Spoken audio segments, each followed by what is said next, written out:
Hello students, आज हम Hindu law में एक इम्पॉर्टेंट टॉपिक डिस्कस करेंगे, restitution of conjugal rights. Restitutions of conjugal rights topic discuss करने से पहले लास्ट लेक्चर में हमने टॉपिक डिस्कस किया था कंडीशन ऑफ वैलिड मैरिज। उसे एक बार रिवाइज कर देते हैं। Condition of valid marriage section 5 में डिफाइन की गई है। सेक्शन 5(1) बोलता है मोनोगैमी, जिसका मतलब ये हुआ कि विवाह के समय किसी पक्षकार का जो भी पक्षकार है जिसकी भी शादी होनी है उसका कोई जीवित हस्बैंड या वाइफ नहीं होना चाहिए, या तो डिवोर्स हो चुका हो या ऑलरेडी मर चुके हों। सेकंड है valid consent of the parties and soundness of mind. Section 5 clause 2 कहता है कि शादी के समय वर और वधू दोनों की सहमति स्वतंत्र होनी चाहिए और दोनों स्वस्थ मस्तिष्क के होने चाहिए। As of parties. सेक्शन 5 का क्लॉज 3 कहता है विवाह के लिए वर की उम्र 21 साल होनी चाहिए और वधू के लिए 18 वर्ष होनी चाहिए।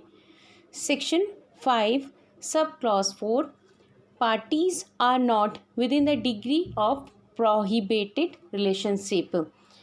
जो भी वर और वधू हैं वो prohibited relationship में नहीं आने चाहिए। सेक्शन 5 क्लॉज 5 कहता है नो सपिंडा रिलेशनशिप। वर व वधू दोनों ही सपिंडा रिलेशनशिप में नहीं आने चाहिए।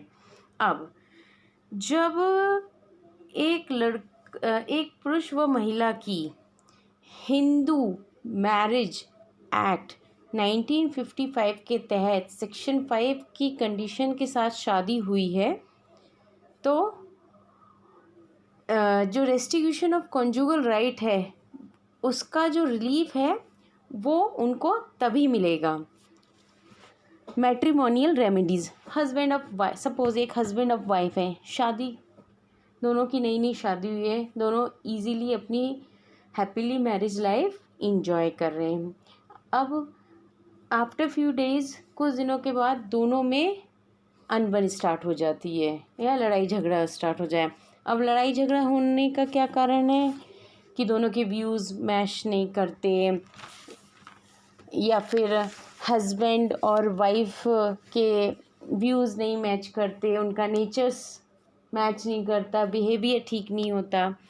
तो हिंदू मैरिज एक्ट 1955 में कुछ मैट्रिमोनियल रेमेडीज़ दे रखी हैं जिसमें ये कहा गया है कि अगर हस्बैंड और वाइफ की आपस में नहीं बनती या झगड़ा होता है तो उसके बाद हिंदू विवाह अधिनियम के तहत उन्हें क्या वैवाहिक उपचार दिए गए हैं उसका उल्लेख सेक्शन 9 से 13A के बीच में किया गया है। सेक्शन 9 कहता है restitution of conjugal right. Section 10 judicial separation. Section 11 void marriage. Section 12 voidable marriage. Section 13 divorce के बारे में बताता है। Section 13A alternative relief in divorce proceeding और section 13B divorce by mutual consent. अब हम सेक्शन 9 को डिस्कस करेंगे। हिंदू मैरिज एक्ट का सेक्शन 9 ये कहता है एक हस्बैंड वाइफ है, दोनों के बीच में झगड़ा होता है तो हस्बैंड अपनी वाइफ को छोड़ के चला जाता है या वाइफ अपने हस्बैंड को छोड़ के चली जाती है। हस्बैंड अपने छोड़कर अपने फ्रेंड्स के साथ चला जाता है या फिर आउट ऑफ इंडिया चला जाता है और वो आता नहीं है और ना ही वो वाइफ से किसी भी प्रकार का कांटेक्ट करता है, तो वाइफ फैमिली कोर्ट में जाके एक एप्लीकेशन दे सकती है कि उसका हस्बैंड कुछ महीनों से नहीं है और उसे रेस्टिट्यूशन ऑफ कॉन्जुगल राइट्स के लिए उसे हस्बैंड को बाउंड कर सकते हैं। इसी तरह के वाइफ के केस में होता है कि जब वाइफ हस्बैंड को छोड़ के अपने मायके चली जाती है तो हस्बैंड भी फैमिली कोर्ट में एक एप्लीकेशन दे सकता है और कोर्ट से कह सकता है कि मैं मेरी वाइफ के बिना नहीं रह सकता, कृपया आप मेरी हेल्प करें मेरी वाइफ को उसको घर पे लाने के लिए। तो जो रेस्टिट्यूशन ऑफ कॉन्जुगल राइट्स के लिए जो न्यायालय में एप्लीकेशन देता है उसमें वो पॉजिटिव चीज़ लिखता है कि वो अपनी वाइफ के साथ हैप्पीली रह रहा था। ऐसा नहीं है कि हस्बैंड वाइफ रहते हैं तो दोनों के बीच में झगड़ा होना स्वाभाविक है, लेकिन फिर भी वो कहता है कि ठीक है मेरे से जो हुई गलती हुई, लेकिन अब मैं एक बार मेरी वाइफ को अपनी शादी को एक मौका देना चाहता हूँ। तो वो कोर्ट से रिक्वेस्ट करता है कि वो रेस्टिट्यूशन ऑफ कॉन्जुगल राइट की डिक्री पास करे, जिसके तहत उसकी वाइफ उसके साथ आके रहे और वो हैप्पीली अपनी लाइफ स्पेंड करें। इफ़ हस्बैंड और wife fail to fulfill material obligation or liability about the cohabitation, the other party can approach the court for restitution of conjugal right.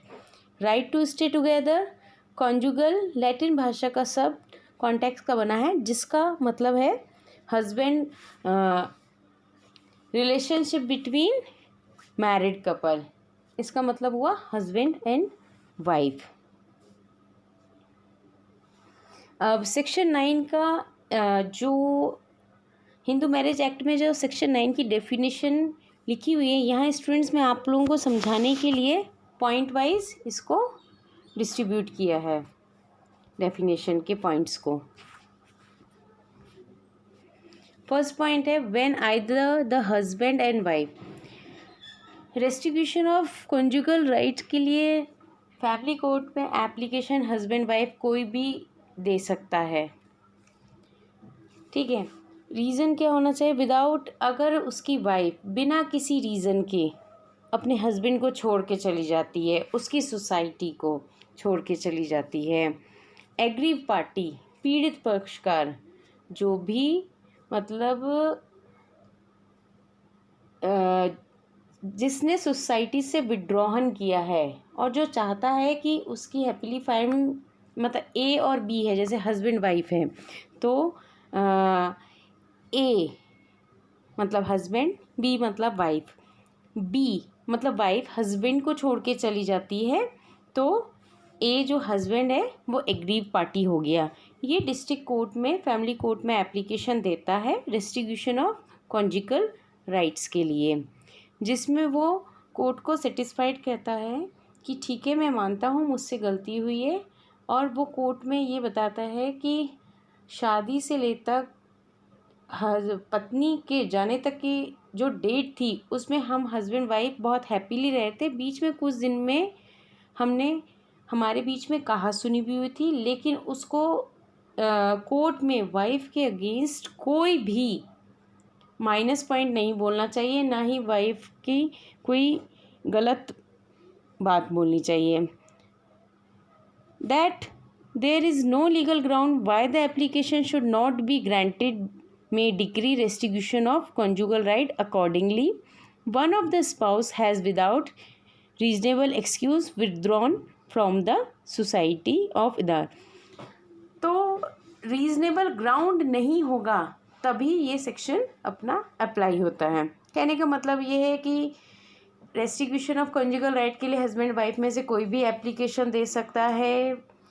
Society जो जिस समाज में वो रह रहे हैं, सोसाइटी को छोड़ दिया वाइफ द्वारा चाहे हस्बैंड द्वारा, उन दोनों का जो भी फैमिली है, जो भी उनका सोसाइटी है, जो एटमॉस्फेयर है, बिना किसी एक्सक्यूज़ के वो छोड़ के चली जाती है।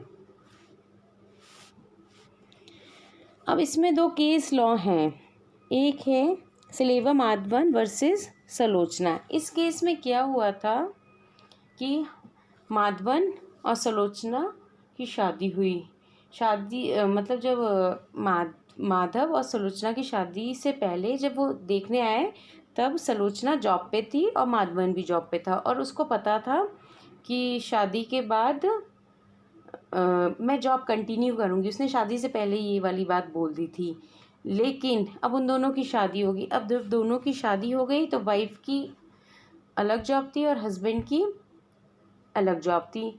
तो कुछ फाइनेंशियल क्राइसिस आए थे जिसके कारण वाइफ ने अपनी जॉब नहीं छोड़ी, लेकिन हस्बैंड ने उस पर प्रेशर डाला कि नहीं तुम छोड़ दो, और हस्बैंड ने अपनी वाइफ को कहा कि आप जॉब छोड़ दीजिए और आप घर पे ही रहिए, मेरी फैमिली को देखिए, मैं जॉब करूँगा। पर वाइफ ने कहा नहीं, अभी हमारे फैमिली में फाइनेंशियल क्राइसिस आए हुए हैं, इसलिए मैं जॉब नहीं छोड़ सकती। जब हमारी फाइनेंशियल कंडीशन ठीक हो जाएगी तब मैं जॉब छोड़ दूँगी। लेकिन हस्बैंड के कहने पे वाइफ ने ऐसा नहीं किया और उसने अपनी जॉब कंटिन्यू कर ली जाके। फिर हस्बैंड ने कोर्ट में एक एप्लीकेशन दी वाइफ के अगेंस्ट और लिखा कि ऐसे ऐसे मेरी वाइफ वहाँ जॉब पे चली गई है, और कहा कि कोर्ट उसके अगेंस्ट, वाइफ के अगेंस्ट डिक्री पारित करे कि वो मेरे साथ आके मेरी फैमिली और मेरे घर पे रहे। ये केस था। तो इस पे सुलोचना ने अगेंस्ट, जब सुलोचना के अगेंस्ट जब डिक्री फाइट हुई थी तब उसने कहा कि सर अभी मेरी फाइनेंशियल कंडीशन सही नहीं है, और शादी से पहले ही मैंने मेरे हस्बैंड को बोला था कि मैं जॉब कंटिन्यू कर भी सकती हूँ, नहीं भी, मतलब उसने श्योर नहीं किया था कि वो जॉब छोड़ेगी ही। तो ये डिसाइड हुआ था। फिर नेक्स्ट केस है चंद्र नारायण वर्सेस सरोजा देवी। इस केस में क्या था कि जो चंद्र नारायण था और सरोजा देवी थी, इनकी हैप्पीली मैरिज हुई। कुछ महीने बहुत पीसफुली इनकी जो भी मैरिड लाइफ थी चली। कुछ टाइम बाद सरोजा देवी को क्या पता कि उसका हस्बैंड नॉनवेज खाता है और अल्कोहल ड्रिंक करता है। इसमें क्या हुआ कि सरोजा देवी, पहले तो हस्बैंड जो था घर से बाहर ही पड़ता था, ड्रिंक और नॉनवेज का जो भी खाता था वो घर से बाहर ही खाता था, पर आफ्टर फ्यू डेज़ या कुछ टाइम बाद उसने ड्रिंकिंग और नॉनवेज खाना घर में ही शुरू कर दिया। इस बेस के आधार पे सरोजना देवी ने फैमिली कोर्ट में एप्लीकेशन फाइल की नारायण जी के विरुद्ध।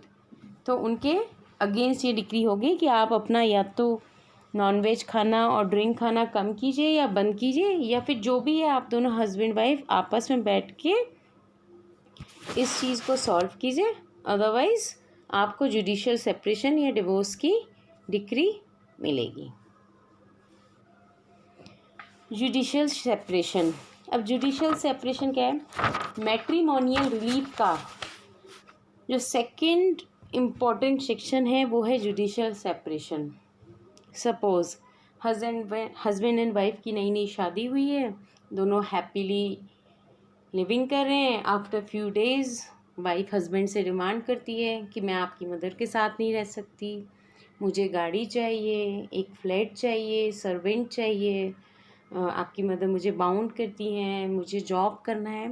तो हस्बैंड भी बोलता है कि देखो आपको मैंने शादी से पहले ही बोल दिया था कि मैं आपको जॉब नहीं करने दूंगा, और मुझे ये लगता है कि आप घर का कुछ काम भी नहीं करती, और आपका मेरी मदर का बिहेवियर ठीक है पर आपका बिहेवियर ठीक नहीं है।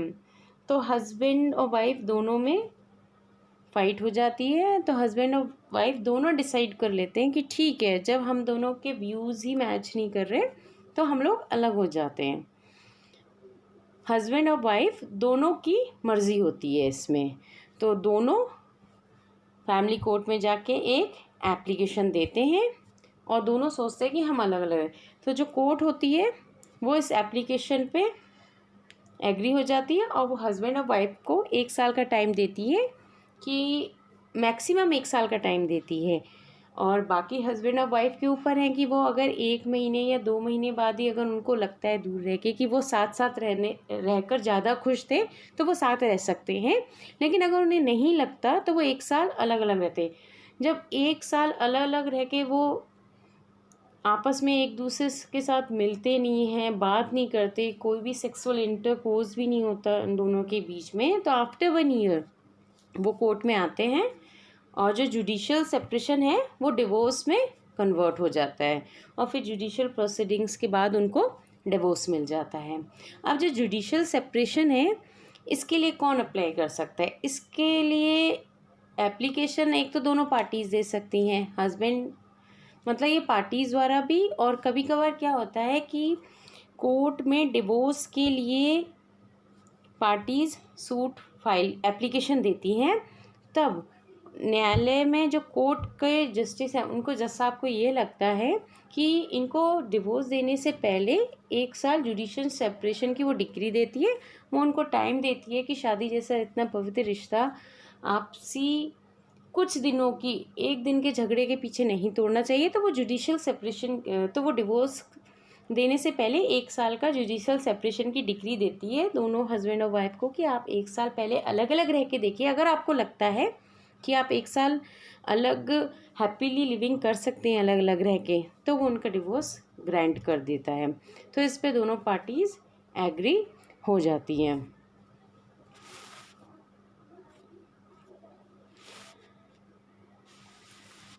ठीक है, अब जो जुडिशियल सेपरेशन है उसमें कुछ ग्राउंड्स दिए गए हैं।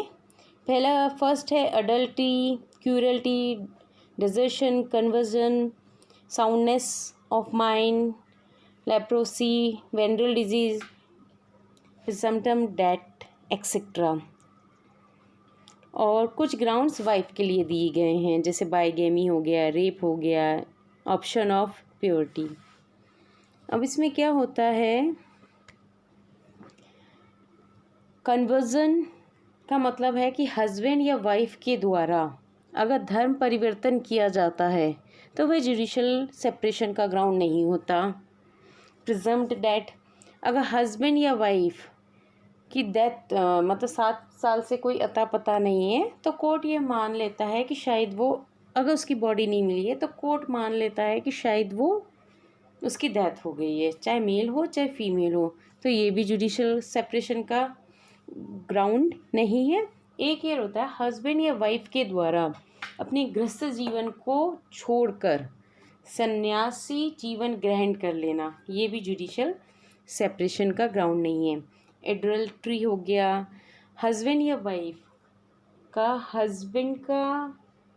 हस्बैंड दूसरी शादी कर लेता है या वाइफ या फिर किसी अदर लेडी के साथ फिजिकल रिलेशनशिप करता है सेम एज वाइफ, तो एडल्ट्री ये ग्राउंड बन जाता है। ये जुडिशियल सेपरेशन का भी ग्राउंड बनता है और अपना डिवोर्स का भी। क्रूरल्टी, हस्बैंड द्वारा वाइफ को फिजिकल और मेंटली टॉर्चर करना, हरेसमेंट करना, ठीक है। या फिर शादी के बाद हस्बैंड या वाइफ का किसी का अनसाउंडनेस हो जाना, मतलब पागल हो जाना, या फिर मेंटली रूप से वो किसी भी प्रकार से ठीक से काम नहीं करता है, कोई वेनरल डिजीज़ हो जाती है हस्बैंड या वाइफ को।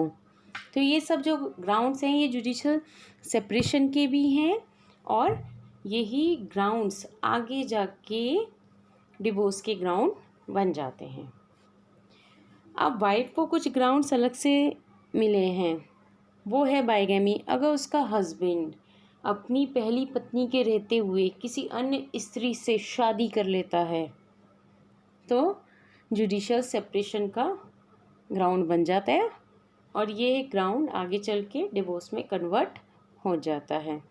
हस्बैंड द्वारा किसी का रेप किया जाता है, हस्बैंड, अच्छा एक है कि जैसे सपोज कीजिए, मतलब एक ग्राउंड ये भी बनता है कि मान लीजिए विवाह के समय वर या वधू, मतलब चाहे बॉय हो चाहे गर्ल हो, उनकी जो एज ऑफ मैरिज है वो नहीं हो। जैसे एज ऑफ मैरिज 15 और 18, जिससे गर्ल की 15 एज थी, 15 ईयर की जब उसकी एज थी तब उसके फादर ने उसकी शादी कर दी, और जब वो 18 ईयर्स की हुई उसे लगा कि हाँ मेरे फादर ने ये जो शादी की है ये गलत आदमी से की है, इसका आचार व्यवहार ठीक नहीं है और इसका जो कंडक्ट है वो भी ठीक नहीं है, तो जुडिशियल सेपरेशन के लिए वाइफ भी कोर्ट में जाके एप्लीकेशन दे सकती है। ये सारे जो ग्राउंड्स हुए मैट्रिमोनियल रिलीफ्स के, ये आज मैंने आपको डिस्कस किए। अपने नेक्स्ट लेक्चर में section 11 void and section 12 voidable marriage and section 13 divorce, 13A and 13B discuss करेंगे। Thank you students.